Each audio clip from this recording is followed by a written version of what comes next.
Hello viewers, welcome back to my channel. আশা করি আপনারা সবাই খুব ভালো আছেন। আজকে যে মাছের রেসিপিটা আপনাদের সঙ্গে শেয়ার করব, এটা হচ্ছে কাজলি মাছ। এই মাছটা বিভিন্ন জায়গায় বিভিন্ন নামে পরিচিতি। এই মাছটা আপনারা কে কোথা থেকে দেখছেন, আর এই মাছটা আপনাদের ওখানের এলাকায় কী নামে পরিচিত আমাকে কিন্তু অবশ্যই জানাবেন। আমাদের এখানে অনেকে এটাকে বাঁশপাতা মাছ বলে, আবার অনেকে কাজলি মাছও বলে। মাছটার টেস্ট কিন্তু দুর্দান্ত।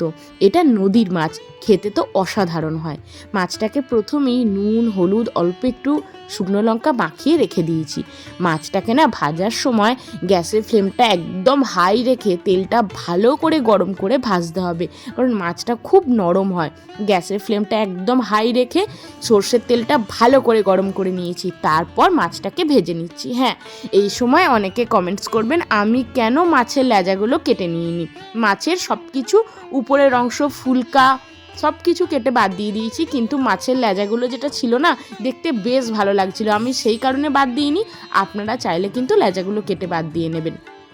মাছটাকে লাল লাল করে কড়া করে একটু ভেজে নিচ্ছি। ভাজার সময় একটু গায়ে খুন্তি লাগলেই না মাছটা ভেঙে যাচ্ছে। মাছটা খুব নরম হয়, তাই সাবধানে ভেজে তুলে নিতে হবে। এই মাছটা আমরা রেগুলার যে মাছ খাই, যেমন মৌরলা পুঁটি রুই কাতলা, এই মাছের স্বাদগুলো একটু অন্যরকম হয়, কিন্তু কাজরি মাছের স্বাদটা পুরো অন্যরকম। যারা এখন ওই বাঁশপাতা বা কাজরি মাছটা খাননি, বাজার থেকে একবার নিয়ে এসে খেয়ে দেখবেন, এই মাছের স্বাদ কিন্তু ভুলতে পারবেন না। এই মাছের তেল ঝাল বা কালো জিরে কাঁচা লঙ্কা দিয়ে ঝাল বানালে এই একটা আইটেম দিয়ে পুরো ভাত কিন্তু খাওয়া হয়ে যাবে।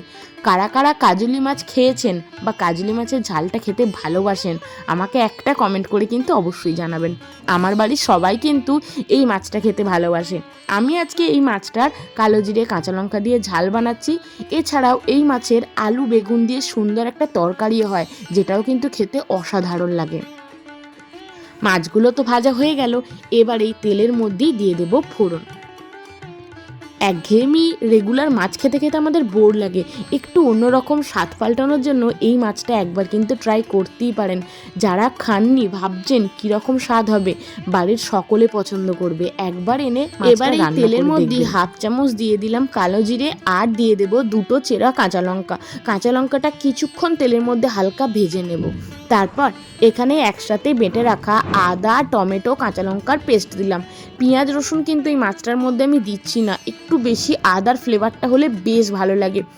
দুটো মিডিয়াম সাইজের টমেটো, হাফ ইঞ্চি আদা আর দুটো কাঁচা লঙ্কা পেস্ট করে আমি দিয়ে দিলাম। আপনারা চাইলে পেঁয়াজ রসুন দিয়েও মাছের ঝালটা বানাতে পারেন, কিন্তু মাছের ঝালে একবার আদা বাটা দিয়ে দেখবেন, ফ্লেভারটা কিন্তু অসাধারণ হয়। টমেটো আর আদার কাঁচা গন্ধটা যতক্ষণ না পর্যন্ত চলে যাচ্ছে, ততক্ষণ কিন্তু মশলাটা কষাতে হবে। বেশ ভালো করে কষাতে হবে যতক্ষণ না মশলা থেকে তেল ছেড়ে দিচ্ছে। গ্যাসের ফ্লেমটা লো টু মিডিয়ামে রেখে এই টমেটো বাটা আদা বাটার যে বাটা মিশ্রণটা দিয়েছি, এটা ভালো করে কিন্তু ফুটতে দিতে হবে, যাতে একদমই টমেটোর কোনো কাঁচা গন্ধটা না থাকে। বেশ কিছুক্ষণ কিন্তু এখানে ফুটিয়ে নিচ্ছি। এবার একে একে গুঁড়ো মশলাগুলো দিতে থাকি, যার মধ্যে প্রথমেই এখানে নুন দিয়ে দিলাম। মাছটা ভাজার সময় নুন দিয়েছি, তাই এখানে হাফ চামচ নুন দিলাম। তারপর হলুদ গুঁড়ো হাফ চামচ আর কাশ্মীরি লঙ্কার গুঁড়ো হাফ চামচ। এই মাছটা একটু লাল লাল তেল ঝাল, তো লাল লাল ঝাল ঝাল দেখতে হলে বেশ ভালো লাগে দেখতে, আর খেতেও ভালো লাগে। একটু ঝাল ঝাল হলে খেতে বেশ ভালো লাগে। ভালো করে কিন্তু হলুদ গুঁড়ো আর কাশ্মীরি লঙ্কার গুঁড়োটা দিয়ে মিশিয়ে নিলাম। এবার মশলাটা ভালো করে কষানো হয়ে যাক। একদম মশলা থেকে উপর থেকে দেখছো তেল ছেড়ে দিয়েছে, দেখুন। খুব ভালো করে একবার সব কিছু মিশিয়ে নিচ্ছি। এবার এই যে মাছের ঝালের রেসিপিটা অনেকে একটু গ্রেভি গ্রেভি পছন্দ করে, কিন্তু এই ঝালের রেসিপিটা একটু শুকনো শুকনো হয়, তাই এর মধ্যে কোনো জল দিলাম না। মশলাটা ভালো করে কষিয়ে নিয়ে ভেজে রাখা মাছগুলো দিয়ে দিলাম।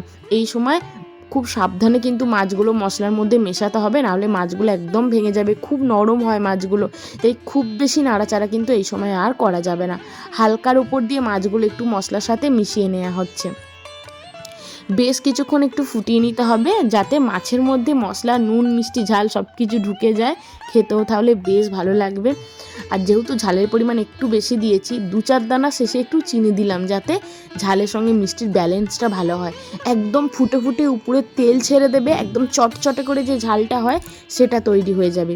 গরম ভাতে এই ঝাল মেখে খেতে কী যে অপূর্ব টেস্ট হয়। আর যদি শেষে ধনেপাতা বাড়িতে অ্যাভেলেবেল থাকে, অবশ্যই শেষে ধনেপাতা কুচিটা দিয়ে দেবেন। অসাধারণ স্বাদ হয়। একবার এইভাবে কাজলি মাছের ঝালটা খেয়ে দেখবেন। আমি যেমনভাবে বানালাম একবার বানিয়ে দেখে বাড়িতে বানিয়ে খেয়ে আমাকে কমেন্ট করে জানাবেন আপনাদের কেমন লাগলো। ধনেপাতা দিয়ে এইভাবে একবার গরম গরম কাজলি মাছের ঝালটা গরম ভাতে খেলে এর স্বাদ ভুলতে পারবেন না। নেক্সট বার যখন বাড়ির কেউ বাজার যাবে একটাই কথা বলবেন যে বাজার থেকে কাজলি মাছ কিন্তু অবশ্যই নিয়ে আসবে। মাছের ঝাল একদম রেডি হয়ে গেছে। রেসিপিটা কেমন লাগলো অবশ্যই জানাবেন। ভালো লাগলে লাইক করে দেবেন, ফ্রেন্ডস ফ্যামিলির সঙ্গে শেয়ার করবেন। তাহলে আজ আসি, দেখা হবে আবার একটা অন্য কোনো ভিডিও নিয়ে।